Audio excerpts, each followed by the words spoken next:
వసుదేవసుతం దేవం కంసచాణూరమర్దనం దేవకీ పరమానందం కృష్ణం వందే జగద్గురుం.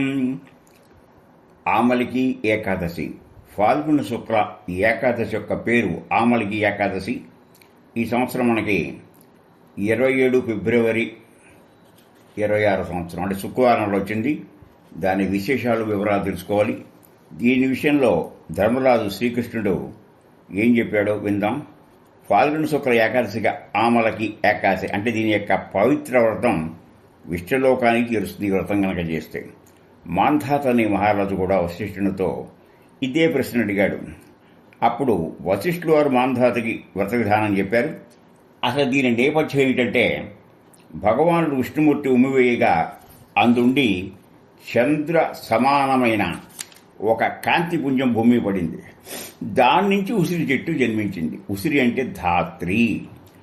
ఈ ధాత్రి యొక్క గొప్పతనం ఏంటంటే అన్ని వృక్షాలకి మూలం చెప్పబడింది. ఆ సమయం నుండే ప్రజాసృష్టి చేయటానికి మరి విష్ణువు మరి బ్రహ్మను ఉత్పన్నం చేశాడు. అంటే బ్రహ్మ విష్ణువు యొక్క నాభి నుంచి వచ్చాడు కదా.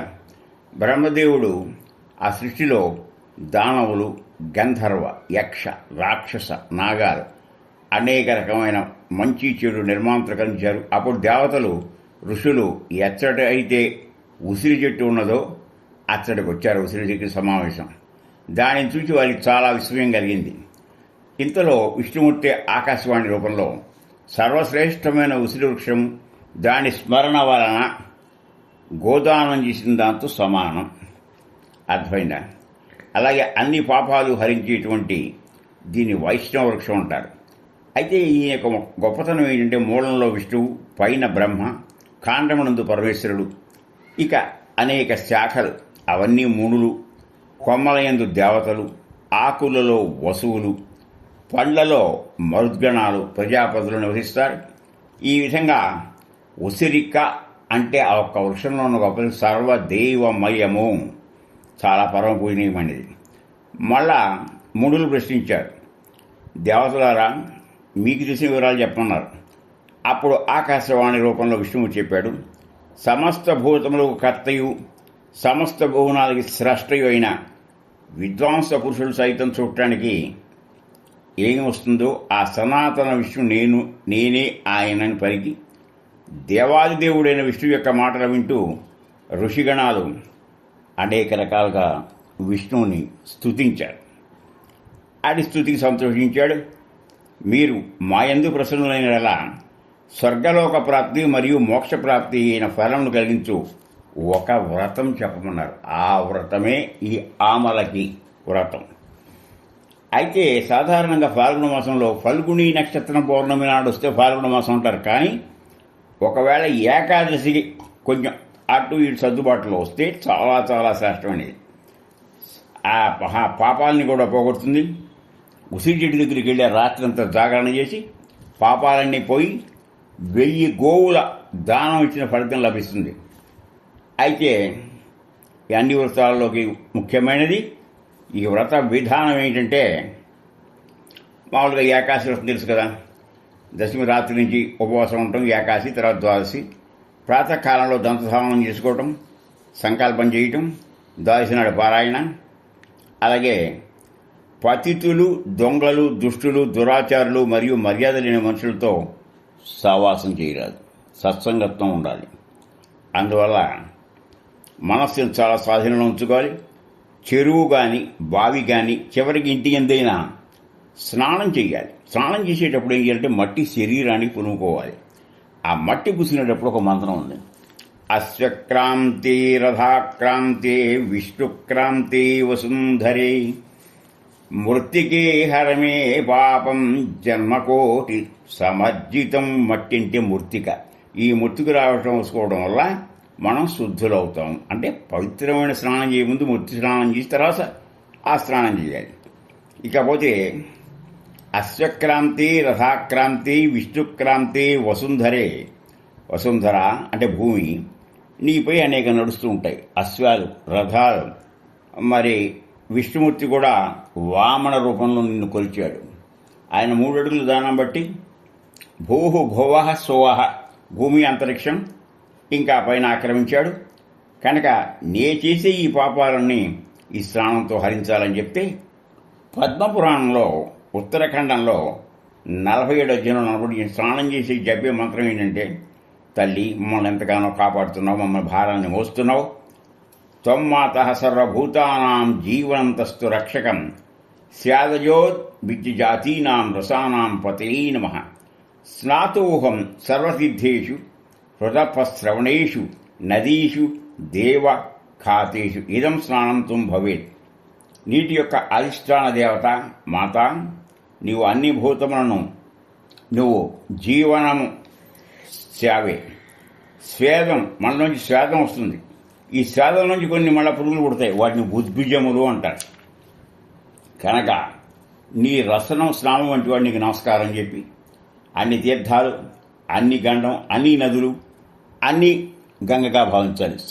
ఓపిక లేని వాళ్ళ ఇంట్లో స్నానం చేసినప్పుడు స్నానం చేసే సమయంలో హరహర గంగే గంగేటి మునీటి గోదావరి కృష్ణ తుంగభద్రేచ కృష్ణవేణి చెప్పుకుంటాం కదా, అలా పుణ్యాన్ని ప్రసాదించాలి. దీనికి ఇంకో కథ కూడా దీనికి సంబంధించింది. అదే పరశురాముడి యొక్క కథ. విద్వాంసులైన మానవులు పరశురాముని యొక్క ప్రతిమను ఒకటి చేసుకుని శక్త్యానుసారం తులంలో 12వ భాగం. తులం అంటే మీకు తెలుసు 10 గ్రాములు. 10 గ్రాములు అంటే చాలా చిన్నది. అందులో సగమైనా సరే స్నానం అయిన తర్వాత దాన్ని తీసుకుని హోమం చేయాలి. ఆ ప్రతిమని ఉంచి అయితే ఉసిరి వృక్షంతో పోయి అతను శుభ్రముగా చిమ్మి నీళ్లు చల్లాలి. శుద్ధి చేసి దానిపై పంచరత్నాలు, గంధాలు, కుంకాలు దిద్దాలి. తెల్ల గంధాన్ని రాయాలి. కంఠంలో పూలమాలను వేయాలి. దీపాలు వరుసగా దాని ముందర ఉంచాలి. ఇప్పుడు చూచుటగా దృశ్యం ఎలా ఉంటుందో మీరే ఊహించండి. ఎంతో సుమనోహరంగా ఉంటుంది. ఆ కలశం మీద వాహి దానిపై పేలాలు పోసి వాటిపై పరశురాముని యొక్క ప్రతిమ ఉంచాలి.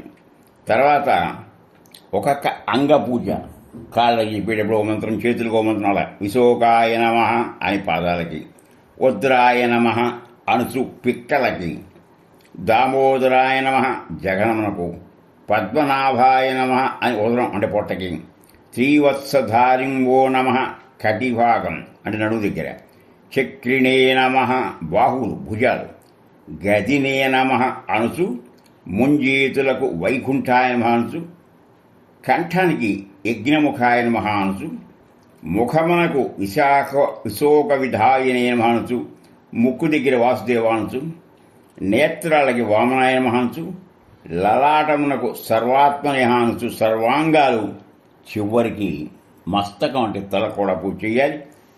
అప్పుడు ఈ తర్వాత మంచి ఫలముల ద్వారా పరశురాముడికి అర్ఘ్యమియ్యాలి. అర్ఘ్యమిచ్చేటప్పుడు కూడా మంత్రం ఉంటుంది. ఇంత చెప్తున్నామంటే వీధాయకంగా 1-4 తడవలు చదువుకుని ఇది తెలిసినటువంటి మంచి సశాస్త్రీయమైన పద్ధతిలో చేయించగల బ్రాహ్మణ పండితుల్ని ఆశ్రయించి చేయించుకోవాలి. నమస్తే దేవదేవేశ జపవిఘ్నాయ నమోస్తుతే గృహాణ్యమిమం దత్తమాలక్యాయుతం హరి. ఇది పద్మపురాణం నుంచి తీసుకోబడింది. కనుక జమదగ్ని యొక్క పుత్రుని నమస్కారం చేస్తున్నా, ఆయనే పరశురాముడిని చెప్పాలి. దేవదేవేశ్వర, జమదగ్ని నందన, శ్రీ విష్ణు స్వరూప పరశురామానికి నమస్కారం. ఉసిరికాయలతో పాటు ఇవ్వనటువంటి నా అర్ఘ్యం స్వీకరించుకో. అర్ఘ్యించేప్పుడు ఉసిరికాయలు కూడా వాడాలి. తదనంతరం భక్తితో కూడిన చిత్తంతో జాగరణ చేయాలి. నృత్యం, సంగీతం, జాగరణ చేసేటప్పుడు ధార్మికోపన్యాసాలు పెట్టుకోవాలి. విష్ణువు సంబంధమైన కథాప్రసంగాలు అలా ఆ రాత్రి గడిపి భగవానుడైన విష్ణు పేరుతో ఉసిరి చెట్టుకి 108 ప్రదక్షిణాలు చేయాలి. శ్రద్ధయా లభతే విద్య, శ్రద్ధవాన్ లభతే జ్ఞానం. ప్రాతకాలం లేచి హరికి హారతిచ్చి బ్రాహ్మణుని పూజించి పరశురాముని కలశము, దోవతుల జంట, ఏదైనా యుగ్మం అన్నారు, ఒకటి ఒకటి ఎప్పుడు, అలాగే చెప్పులు మొదలైన విధానం ఇచ్చి పరశురాముని రూపంలో భగవానుడైన విష్ణుమూర్తి నా యందు దయ కలిగి ప్రసన్నం ప్రార్థించి ఉసిరిక వృక్షాన్ని తాకి దానికి ప్రదక్షిణం చేసి స్నానం చేసిన తర్వాత బ్రాహ్మణులకు భోజనం పెట్టవలేను. తదనంతరం కుటుంబీకులతో కలిసి తనొక్కడే భోజనం చేయడం కాదు, బంధువర్గాన్ని పిలుచుకోవాలి. సంపూర్ణ తీర్థాలతో స్నానం చేసి ఈ దానం వల్ల కలుగుతుంది. పరిపూర్ణ తీర్థాల యొక్క సేవనం ఎంతగా ఉంటుంది అంటే ఈ సమస్త యజ్ఞాల కన్నా గొప్పది గనక అప్పుడు వశిష్ఠులు వారు చెప్పారు మాంధాతతో, మహారాజా ఈ విధంగా విష్ణువే త్రమంత్రతానికి వ్రతం అంతా చెప్పి అంతర్ధానం అయిపోయాడు. తర్వాత సమస్త ఋషులు ఈ వ్రతం చేశారు. ఎవరు చేశారు, ఏం పొందారో మళ్ళీ ఒక ప్రశ్న ఉంటుంది కదా ఫలశ్రుతి. నృపశ్రేష్ఠ నీవు కూడా ఈ వ్రతం అనుష్ఠానం చేయమన్నాడు. భగవాన్ కృష్ణుడు కూడా ధర్మరాజుతో ఈ యొక్క వ్రతం మానవునికి అన్ని పాపాల నుంచి విముక్తి కలిగించని చెప్పి ఆశీర్వదించి